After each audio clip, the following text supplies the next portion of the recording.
Support for this podcast and the following message come from MoneyMind from Prudential, a podcast powered by your financial behavior. Hear insights from financial psychologists, experts, and more. Download and subscribe to MoneyMind wherever you find podcasts, and learn more at slate.com/moneymind. Hey, here's a great way to listen to Ask Me Another on your commute or while making dinner, NPR One. It's an app for your phone, kind of like Pandora, but for public radio, and it's full of news, podcasts, including Ask Me Another. So whenever you're ready to listen, NPR One has something great just for you. Find it in your app store, NPR ONE.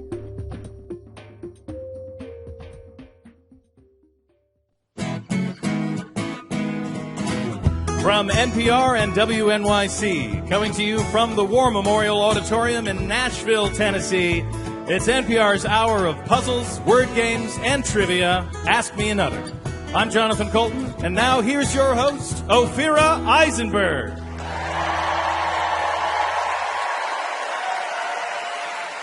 Thank you, Jonathan.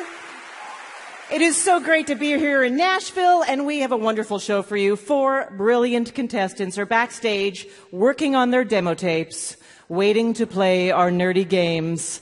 But only one will be our big winner, and we have 2 special guests, country music superstar Martina McBride and someone who plays a country music superstar on the series Nashville, Connie Britton. Now, I'm sure you're all familiar with that old joke, what happens when you play a country song backwards? You get your wife, your truck, and your dog back. Obviously, that is not true, but what is true is if you play our show backwards, you get your dignity, your Prius, and your pants back. Let's get things started and meet our first 2 contestants. First up, Joshua Baldwin. You are a cell phone salesman and a knitting instructor. Yes, ma'am. And what is the knitting project, like the big thing you want to make? I want to knit a car cover. You want to knit...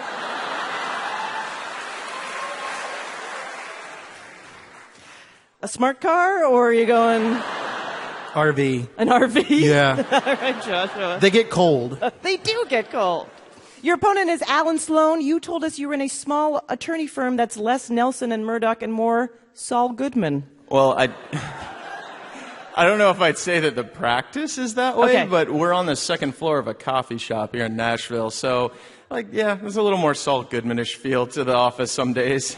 I don't know if you're a dog person or a cat person, but you are certainly a rabbit person. I am. How many rabbits do you have right now? 2. Okay. How many is the most you've had? 5. They're all of the standoffishness of a cat without the extra ability that they take care of themselves.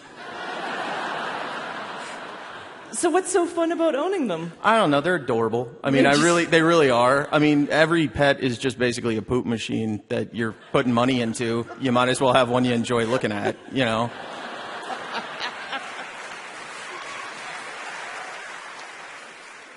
I don't know if it's a Nashville thing or just specific to you 2 guys, but there is a logic you have about the way you run your life that is very direct. And I like it. It makes perfect sense. We're in earnest people. Yeah, it's good. It's good. Your choices make no sense, but you've made sense of them. It's whiskey. Whiskey does it? Yeah. Okay, Joshua and Alan, the first of you who wins 2 games will move on to our final round at the end of the show. And we're in Tennessee, so we're going to start off with a guessing game called You're the Only 10 I See. Right? A cheesy pickup line. So in this game, the answer to every clue is actually more than 10 or fewer than 10. And Ophira and I will alternate reading clues to you so you don't need to buzz in. The winner will be 1 step closer to the final round at the end of the show. Here we go.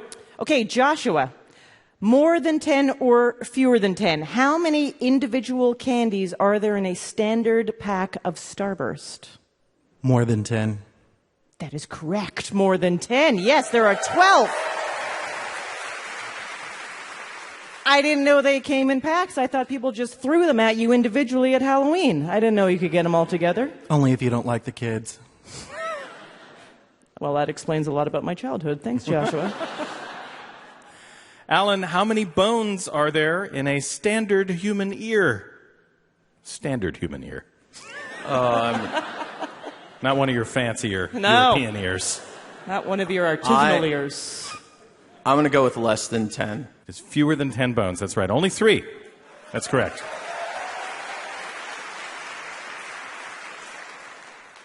Joshua, how many people have walked on the moon?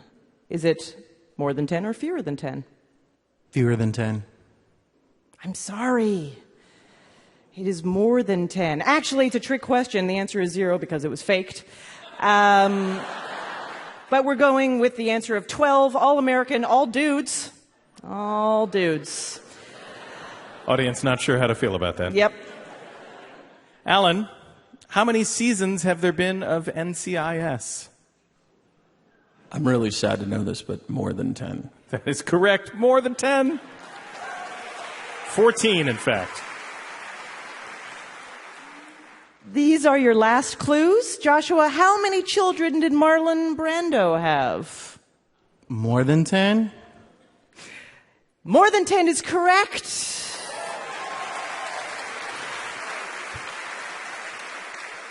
The fact I have written is at least 11. She said archly. I know. Some sources say 16, and by that I mean 5 other women. Alan, how many buildings in the world are taller than the Empire State Building? More than 10. Absolutely, more than 10. About 30. You're correct. Yeah.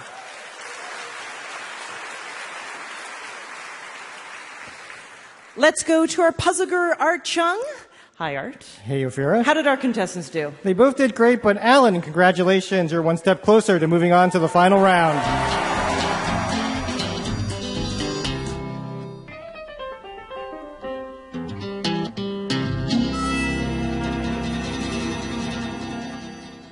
So we have a special guest to help us with our next game. Please welcome NPR's music critic and correspondent and Nashville resident, Ann Powers. Hello. Hello. Welcome to Ask Me Another. Thank you so much. It's so exciting to have all y'all in this town.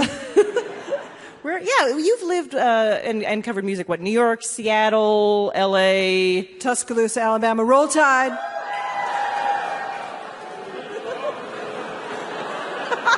Sorry, all you Barners, all you others out there. Okay. Secret languages are being spoken. So now that you have been in Nashville for a little while covering the music scene here, what sticks out to you about it? Well, Nashville is, I truly believe, the best music city in the country. Historically, and especially now. And what sticks out to me is that anywhere you go, you will meet an amazing musician. Look, we have an opera singer right here on stage with us tonight. When we first moved here, I remember the guy who came to fix our dishwasher had played with George Jones. And that is Nashville in a nutshell. Now, one of the things I think that is unique about you and you covering music is that you are not beholden to one specific genre of music. So what's your playlist like? Well, someone once said I like sexy music, which I'm not going to say no. I like good songs. I like anyone who really expresses amazing emotion with art and craft, that perfect balance of art and craft, whether it's punk rock or prog rock even, or a great country song. I love it all. So if you were to, say, do a lot of house cleaning, what genre would you pick? Oh, wow. Well, I don't know. Maybe you have to break out the hip-hop for house cleaning. Yeah, you know? yeah, I see what you're saying. Especially, Southern rap. You can't really get better than that for, pushing you through that, getting your kitchen floor clean. It's motivating. Yeah. The beat and the rhythms and the wordplay inspires me to get that extra shine on the counter. Yeah, okay, good. Wordplay inspires shine on the counter. Mm-hmm. Okay, Anne, meet our contestants, Joshua and Alan, and let's get to our next challenge. It's called Banding Together. Musicians often pay tribute to each other in their music. But in this game, they've gone the extra mile. They have hidden the names of other musical acts right inside their own names. So if I say, George Clinton's psychedelic soul group wants you to know we are young, just like the pop band, you'd answer funkadelic and fun. Fun is in funkadelic. This is a hard game. It is a hard game. We're going to give you clues to both acts. You are going to buzz in and tell us the longer act's name and the shorter act hidden inside of it. Okay? Now, Alan, you won the last game, so if you win this, you're going to go straight to the final round. Joshua, you need to win this game or we are going to put you in hiding. Here we go. This solo artist was in a trio of brothers, but he left to pursue his own career. Don't get jealous. He was just following the advice of a rapper who told him, I can. The blank stares. Alan. Nick Jonas and Nas? Yeah! Killing it.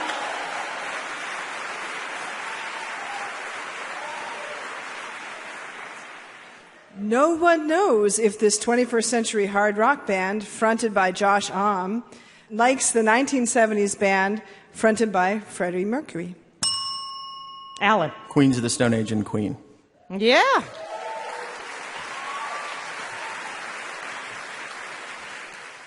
I wonder who rocked whom. You are the champion. This pop singer isn't just all about that bass. She's also about this San Francisco rock band that plays Hey Soul Sister. Alan. Meghan Trainor and Train. That is correct. Yeah. All right, this is your last clue. You may see a bad moon rising when you realize these classic roots rockers welcomed this post-grunge powerhouse with arms wide open. And now I will demonstrate with arms wide open. Alan. Creedence Clearwater Revival and Creed. Yes, you got that one.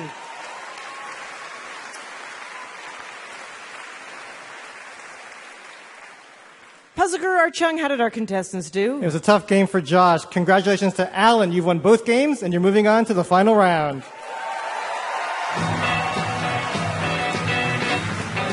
And Powers, thank you so much for helping us out with the game. Hey, everybody, have Such a round a pleasure. of applause. See y'all out there in the clubs. Thank you. Coming up, we'll find out who will face off against Alan in our final round at the end of the show, and Martina McBride joins us to belt out some Tennessee pride. I'm Ophira Eisenberg, and you're listening to Ask Me Another from NPR. Let's give old Tennessee credit for music as they play it up in Nashville every day. Let's give old Tennessee credit for music as they play it in that old hillbilly way.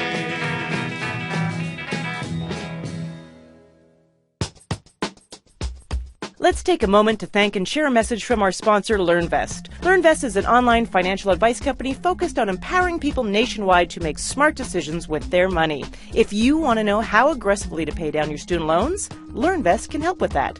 If you want to know how much you should put aside for saving, they can do that too. Or how much you should contribute to your retirement account. Yep, they're on it. They'll create a custom financial plan to answer those questions. Plus, they'll pair you with a financial planner to help you keep on track. To see a sample plan and get a $50 credit, go to learnvest.com/another.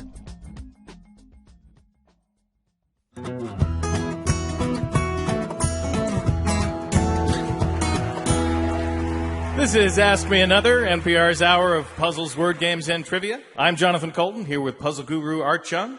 And now, from the War Memorial Auditorium in Nashville, Tennessee, here's your host, Ophira Eisenberg.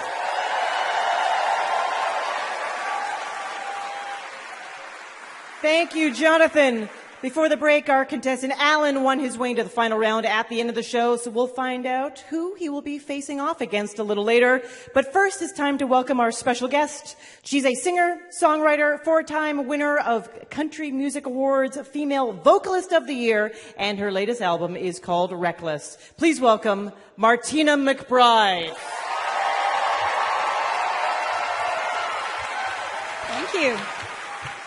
Welcome to Ask Me Another. Thank you. It's good to be here. So I found out that you grew up on a dairy farm in Sharon, Kansas. True. And graduated from a high school, a class of 9 students. 10. 10 students. Yeah. I graduated in the top 10 of my class. You were the number one? No, in the top 10. There were only 10 of us. So what was your rank? Right. Oh, I don't know. We grew up together. You know, we had the same 10 kids basically from kindergarten all the way through senior class. So we were like brothers and sisters. You know, it was pretty great actually looking back on it.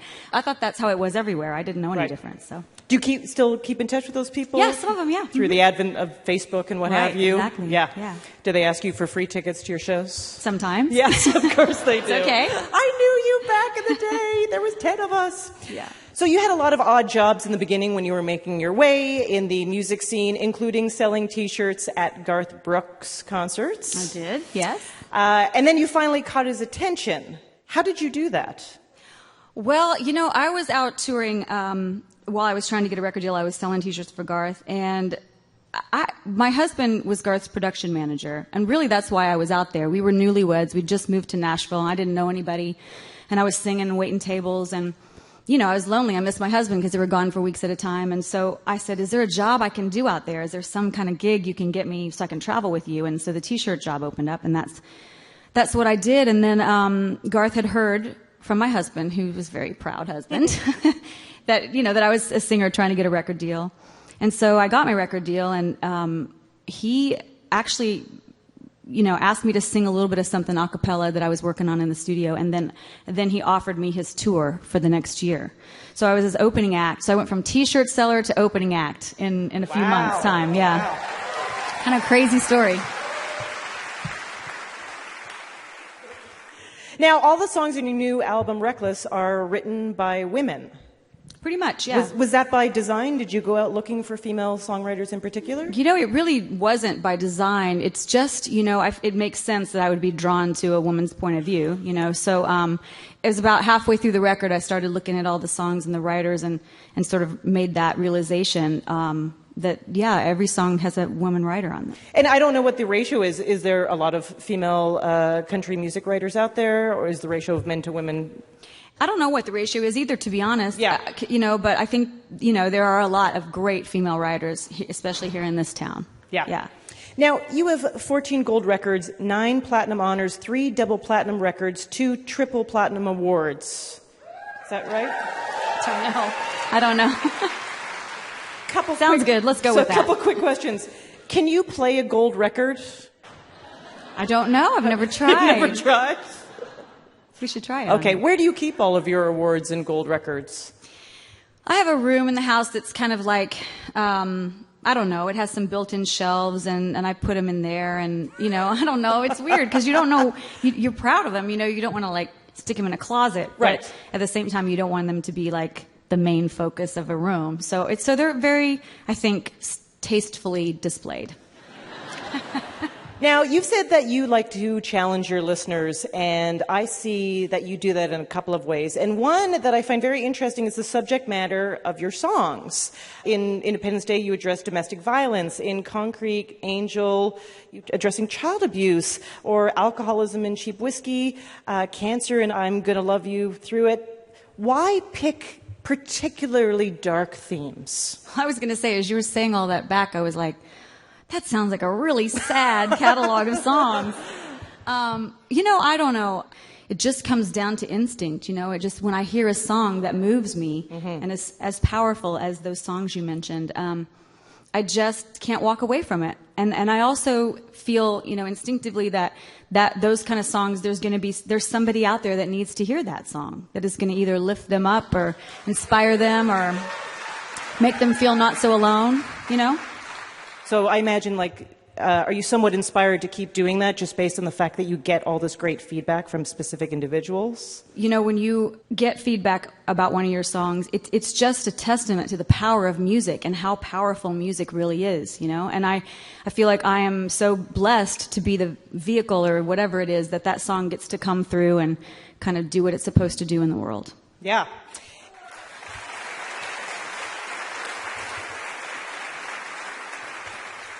And the other way I think you challenge listeners is that you like to switch styles. You like to change it up. You released a couple years back Everlasting, which is classic soul and R&B tunes.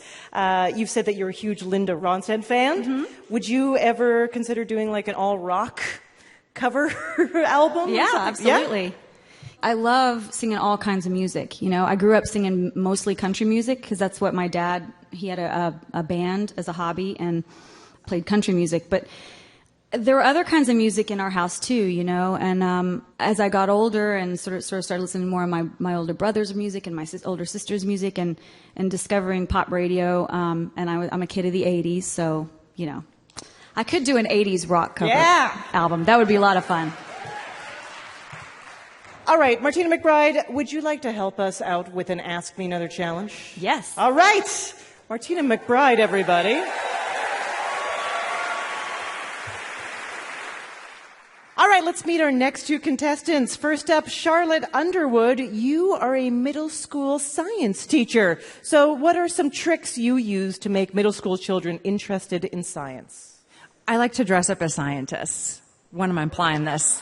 Okay, so who do you dress up as? My favorite is Gregor Mendel, because you get to dress up as a monk and wear the robe and have the candles going and you sort your peas. And the kids love it. They love it. Of course they do. They do.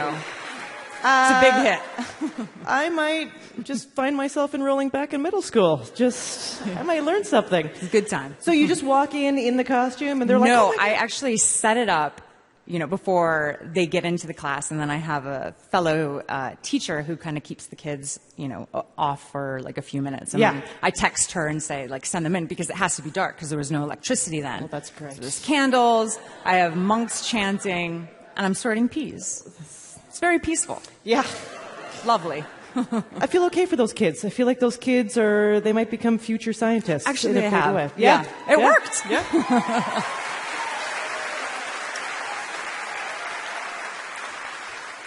Your opponent is Lisa Logic. You are a microbiology graduate student studying staph infections. I am indeed, yeah. All right, staph infections, that's a big deal. How do I avoid getting one? Yeah, that's a great question. Mostly it's about, you know, hygiene, making sure you wash your hands a lot after you touch things. Yeah. And then most people don't know this, but a lot of people, like about a third of the population, has the bacteria that causes staph infections in your nose. So don't pick your nose. Well, so if I know someone that has had a staph infection... Don't pick their nose. Don't pick their nose. Yeah. Very good. Very good. Science. Remember, Charlotte and Lisa, the first of you who wins 2 of our games will move on to our final round at the end of the show. Let's go to your first game. Charlotte, I'm going to say a word, and you are just going to tell me the first thing that comes into your head, okay? Free association. Ready? Great. Tennessee. Williams.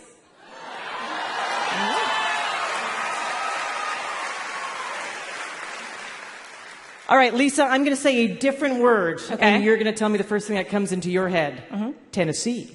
Titans. No. Well done. Okay, your first game is a music parody game called Tennessee Girls. Jonathan Colton, take it away. Thank you, Afira. For some reason, Martina McBride let us rewrite her song.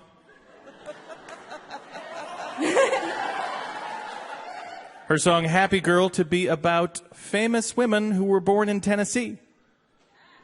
Yes, I will play the guitar, Martina will sing, and you will buzz in and guess what famous women Martina is singing about. Winner will be one step closer to the final round at the end of the show. Are you ready? Yeah, let's do it. Sure. Okay, here we go.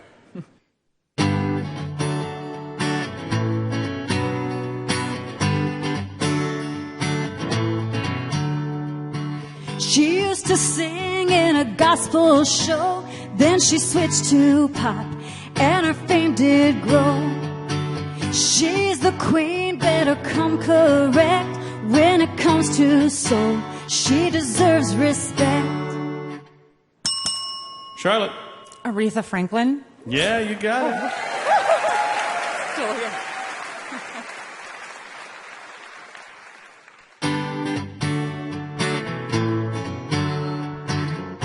If you're James Conn, you better run, you see.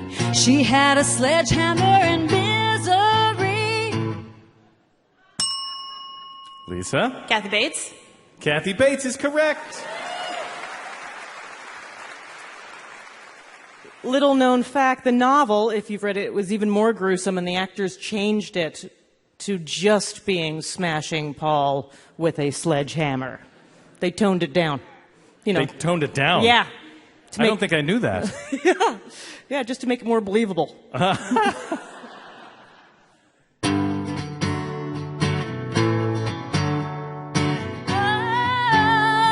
Saw her grow as a teenage girl on a sitcom show. Then she helped Love fight Decepticons, help the Turtle Clan spoil Shredder's plan. Lisa? Megan Fox. Yeah, that's right.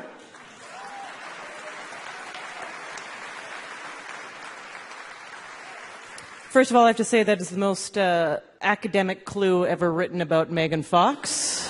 Yeah, that's probably true. Second, Martina McBride, there is something truly lovely about hearing you sing the word Decepticons. Like, never those things should meet until now. I've never sang that word before. Sure. Maybe you should be writing songs about Transformers and Decepticons. I'll see if I can work it in the next single. They're pretty popular. I'm just saying. I don't want to tell you how to do your job, but I've never sang Shredder either. All kinds of new stuff tonight. All right, here we go.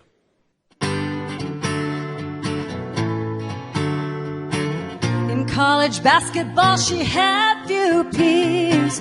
She coached the Lady Vols to victory cheers. Lisa? Pat Summitt. That's correct.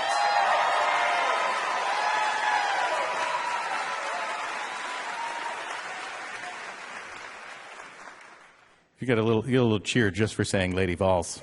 Woo! All right, this is your last clue.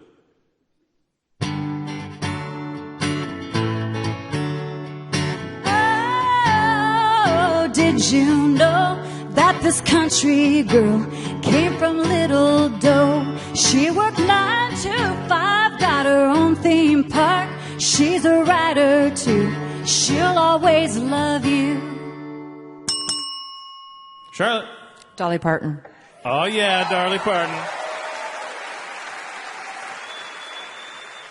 Ophira, how did our contestants do? It was close, but Lisa, you are one step closer to moving on to our final round. We are so honored to have you both sing on our stage and do this game with us. Thank you. I'm honored to be here. Martina McBride's latest album is called Reckless, and she'll be back later in the show. Give it up one more time for Martina McBride.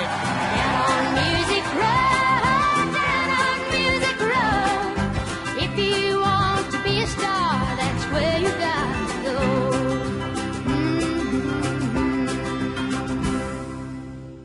All right, Charlotte, Lisa, we've got a trivia game for you called Just Sayin'. So obviously, you know, there's some expressions that we use all the time that don't make a whole lot of sense. For example, Jonathan Colton, what does it really mean to pull out all the stops? Well, I'll tell you. That is actually a reference to pipe organs. Stops are the things that you pull out. There you go. Yeah. No, they're the things you can move in and out, and it controls the flow of air through the organ's pipes. So when you pull out all the stops, you're opening up all the pipes to maximum volume. That's what that means. I'm pretty smart. Yeah, that's... Also, it's written on a piece of paper in front of me. So in this game, Jonathan and I will give you the supposed origin story of a commonly used phrase, and all you have to do is tell us what the phrase is. Lisa, you won the last game, so if you win this, you're going to the final round. And Charlotte, you need to win this, or we're going to give you the cold shoulder, which is actually a reference to the practice of serving cold meat to unwanted guests. I'm used to it. Yeah. I want to be an unwanted guest. I love cold meat. Who doesn't love cold meat? Here we go. This phrase describes a crazy person, and you may think of Johnny Depp from Alice in Wonderland, but it predates that story. Some say it's a reference to mercury poisoning that affected people who make headwear. Lisa. Mad as a Hatter. You got it.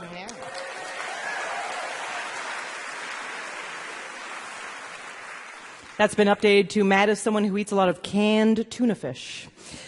This two-word phrase was said in each of the Clue movies' multiple endings. Before that, it showed up in an 1807 story about a boy who used a stinky fish to distract dogs that were chasing a rabbit. Lisa. Red herring. Red herring is correct.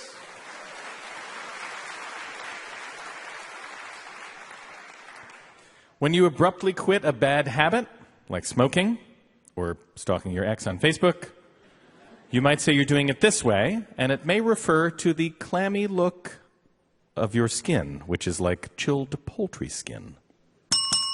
Charlotte. Cold turkey. Oh, yeah, cold turkey. You might use this phrase to describe a wild night out. One English town claims it memorializes a Marquis's drunken night in 1837 when he defaced buildings with crimson pigment. Lisa. Painting the town red. Exactly, that is right. This is your last clue. This type of vacation may get its name from the 5th century ritual of drinking mead during your marriage's first lunar cycle. Lisa. The honeymoon. The honeymoon, you got it. Art Chung, how did our contestants do? They did great. Congratulations to Lisa. You won both rounds, so you're moving on to the final round at the end of the show. It's settled. Our finalists are Alan and Lisa. They'll face off in our final round at the end of the show. And if you think you'd be as happy as a clam here on stage with us, don't bark up the wrong tree or wait till the cows come home. Make a beeline for amatickets.org. Fill out a contestant quiz, jump on our bandwagon, and break a leg. Coming up, the star of the TV series Nashville, Connie Britton, and her iconic hair will join us, and she'll play the mother of all trivia games. I'm Ophira Eisenberg, and you're listening to Ask Me Another from NPR.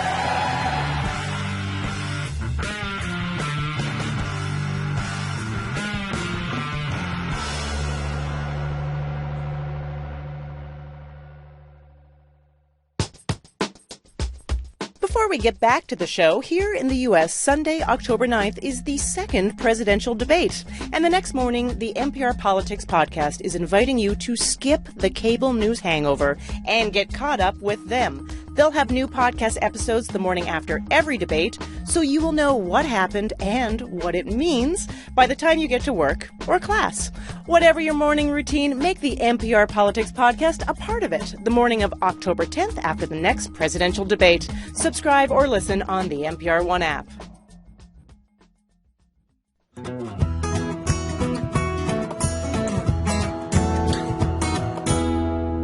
This is NPR's Ask Me Another. I'm Jonathan Colton here with puzzle guru Art Chung. Now, from the War Memorial Auditorium in Nashville, Tennessee, here's your host, Ophira Eisenberg. Thank you, Jonathan. Soon we'll find out which of our contestants, Alan or Lisa, will be today's big winner. But first, it's time to welcome our next special guest. You know her as the alpha mom Tammy Taylor from Friday Night Lights and as country music star Rita James on Nashville. Season 5 premieres in January on CMT. It's Connie Britton.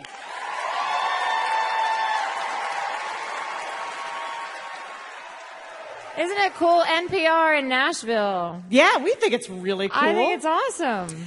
Now, because you play such incredibly strong women on television who are, the characters happen to be moms, do you have fans and potentially even strangers ask you to be their mom or go, I wish you were my mom?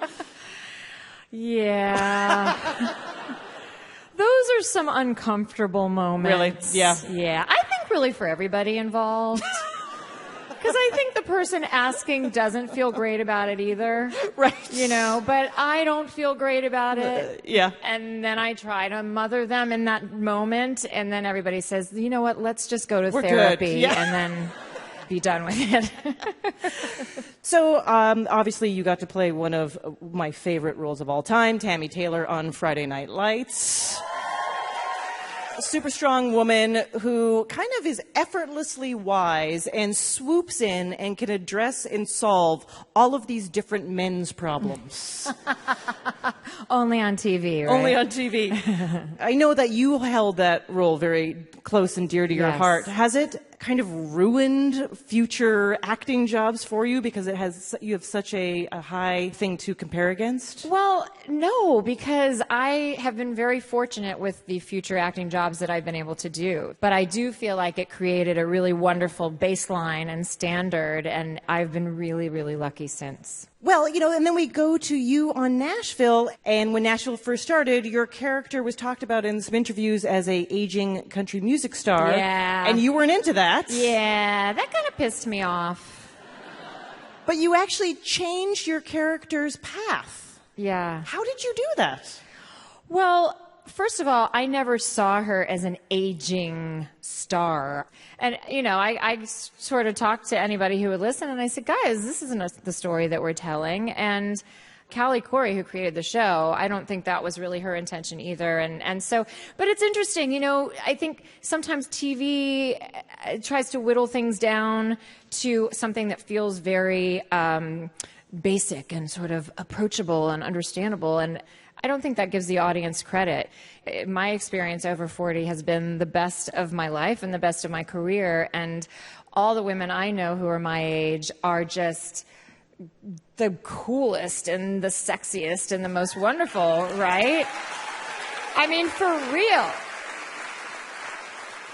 Now, also, in 2014, you were named a United Nations Development Program Goodwill Ambassador. Right. Yeah, all right. I like to spread the goodwill. That is, So what does that mean? Exactly? Well, what that means is that I work with the UN, and specifically with the UNDP, which is the UN Development Program. And the focus is on trying to eradicate poverty around the world. And my focus in particular is on gender equality.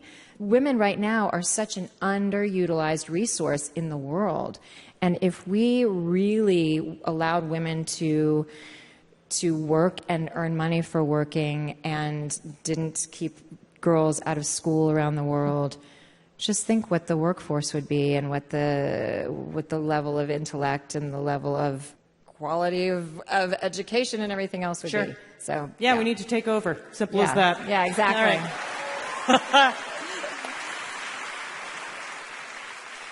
All right, Connie, I know this won't be that hard for you because you've taken on so many challenges, but are you ready for an Ask Me Another challenge? Oh yeah, I'm a little scared. Oh yeah, no, it's going to be great. It's going to be great. Connie Britton, everybody. Okay. Oh boy. So Connie, you've played moms on Nashville, Friday Night Lights, and American Horror Story. That's right. So we are going to quiz you about other memorable TV moms. Okay. All right, I'm with you. So Jonathan and I are going to read you a Mother's Day card written to a fictional TV mom. And you just have to figure out who the TV mom is, or at the very least, the television show we're talking about. Okay. Easy enough, right? I'm with you. Let's give it a shot. Okay. Here's your first one. Taking care of 6 kids is a big job, but you're the best mom ever, even though you're 3 squares away from me in the opening credits. Love, Cindy. Mrs. Brady. Yeah, that's right. Oh, wait. What was her first name, though? Let me think for a second. It's Jan, Cindy, and Marcia, and Mrs. Brady's name was Carol. Thank you, friend. I'm calling a friend. Yes. Hi, Mom. And I've always wanted to say that to you, Connie Britton. Oh, boy. Didn't realize it until just now, but I realized it. Hi, Mom. I love you more than I love breakfast, which is a lot. I love you even though you didn't tell me that Dad was a meth dealer. Love, Walter Jr. I'm embarrassed to say that I have never actually watched this series, but I still know that it's from Breaking Bad. It is. That's correct. And her name is Friend. What? Skylar White. Yeah, Skylar White. Like I said, guys, Skylar White. She said it. I got that ish. I love that she was sort of the villain on the show, even though the father was a meth dealer. Yeah. Right. Yeah, she was so uptight about it, though, you know? So genius. Come on. Here's your next one. FYI, I think it's lame that Dan Quayle said, "You're mocking the importance of fathers by being a single mom. Love, Avery." I'm pretty sure that's a series I never watched. Okay. Wait. Oh, no, wait. I know what it is. It's, she was so amazing. Yeah. Candace Bergen played her, and her name is Murphy Brown. Murphy Brown is correct. Dear Mother, we hate you. Love Wednesday and Pugsley. Wait, Wednesday and who? Pugsley. If I don't know the Wednesday... Oh, Pugsley!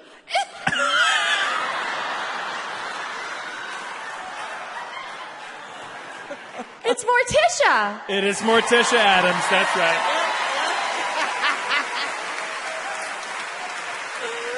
Yeah. I'm so glad that I figured out that you didn't say parsley. Yeah, I didn't say parsley. It really was confusing, the parsley. I love it that you figured it out by giving him a hard time. That's what I'm here for. All right, this is your last clue. Dear Mom, I hope you enjoy this box of chocolates, and I also hope it doesn't give you traumatic flashbacks to the day you worked on that chocolate conveyor belt. Oh. Love, little Lucy. Ricky. Yes! Love, Lucy. Connie, as far as I can tell, you got them all correct. I think so. Yeah, 100%. I think so. 100%. As I recall, I think I got them all correct. It's astounding, and I didn't even need any help. I know. All on your own. And you've won an Ask Me Another Rubik's Cube. I know. Can you believe it? I'm so excited. My son is going to love that. Oh, nice. Connie Britton stars as Raina James on Nashville. Earlier seasons of Nashville can be found on Hulu, but season 5 premieres in January on CMT. Give it up for Connie Britton.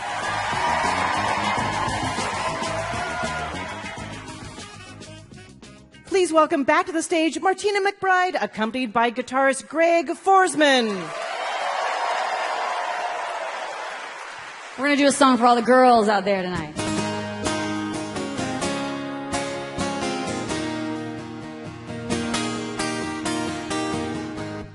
This is for all you girls about 13. High school can be so rough, can be so mean. Hold on to your innocence. Stand your ground when everybody's giving in. This one's for the girls. This is for all you girls about 25. In little apartments, just trying to get by, living on dreams and SpaghettiOs, wondering where your life is gonna go. This one's for the girls who've ever had a broken heart, who've wished upon a shooting star. You're beautiful the way you are. This one's for the girls who love without holding back, who dream with everything they have all around the world. This one's for the girls. This one's for all the girls. My favorite verse. This is for all you girls about 42. Come on. Tossing pennies into the fountain of youth. Every laugh out on your face made you who you are today. That's right.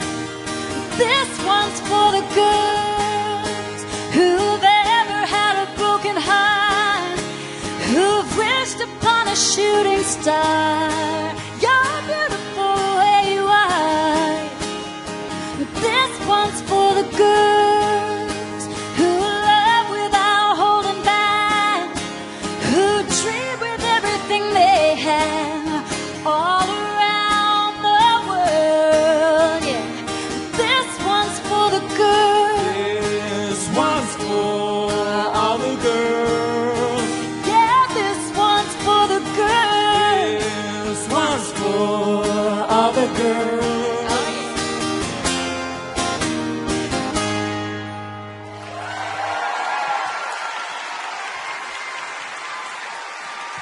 Thank you very much. Everyone give it up one more time for Martina McBride.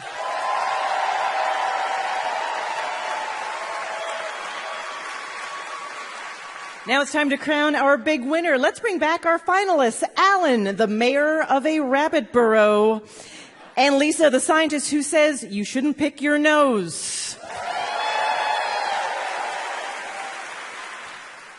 Puziger Archung, take it away. Lisa and Alan, your final round is called Double Double. In this game, every answer will contain multiple sets of double letters, just like the state you're in, Tennessee. We're going to play this round like a penalty shootout. You'll each get up to 8 questions. The contestant who scores the most points will be our big winner. Your prize is an Ask Me Another Rubik's Cube, autographed vinyl and CD copies of Martina McBride's album Reckless, and a t-shirt of Nashville, the city, signed by Connie Britton. We flipped a coin backstage and Lisa is going first. Remember, every answer has at least 2 sets of double letters in them. Here we go. Lisa, it's a coffee drink made with espresso and hot milk. 3 seconds. Macchiato? I don't know. No, I'm sorry, that only has 1 set. That we were looking for cappuccino. Alan, it's what people in many other countries call soccer. Football. That's right. Lisa, it's a machine used to process tree branches or Steve Buscemi into smaller bits. Wood chipper? That's right. Alan, it's the full name of the happy singer who wore a giant hat. Pharrell Williams. That's right. Lisa, she's the Canadian-born artist behind the album Jagged Little Pill. Alanis Morissette? That's right. Alan, it's a type of pirate, or the answer to the joke, how much did the pirate pay for his earrings? A buccaneer. That's right.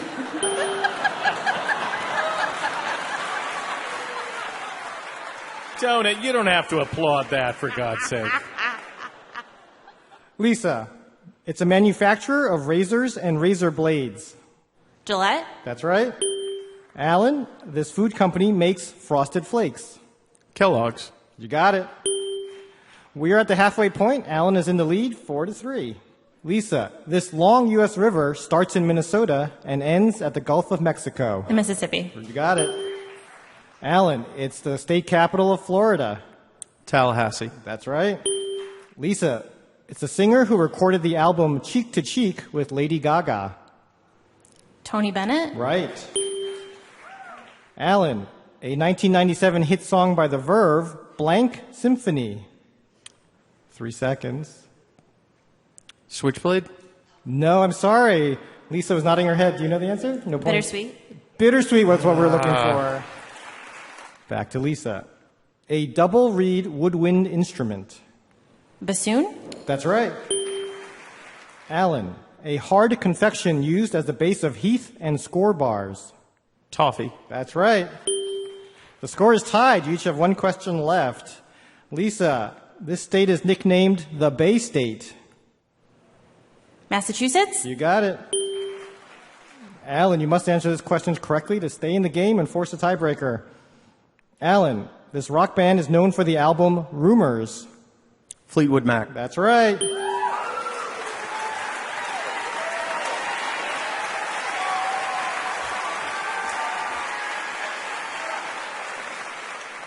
We're going to a tiebreaker, a type of body art made by placing ink under the skin. Alan. A tattoo. That is correct. What a close game. Congratulations, Alan. Enjoy your prize. That's our show. Thank you so much for playing. For bonus games and stuff that's too hot for radio, look us up on Facebook and Twitter and subscribe to our podcast. Come see us live or be a contestant. Just go to amatickets.org. Ask Me Another's puzzle guru is Art Chung. Hey, my name anagrams to Narc Thug.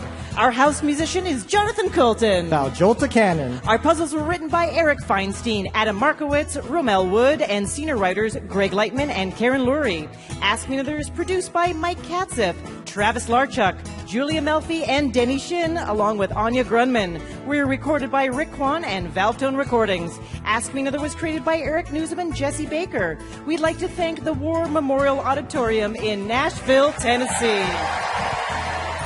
Worm Luau Maritime Radio. And our friends at WPLN. NLPW. And our production partner, WNYC. WCNY. I'm her right begonias. Ophira Iversenberg. And this was Ask Me Another from NPR.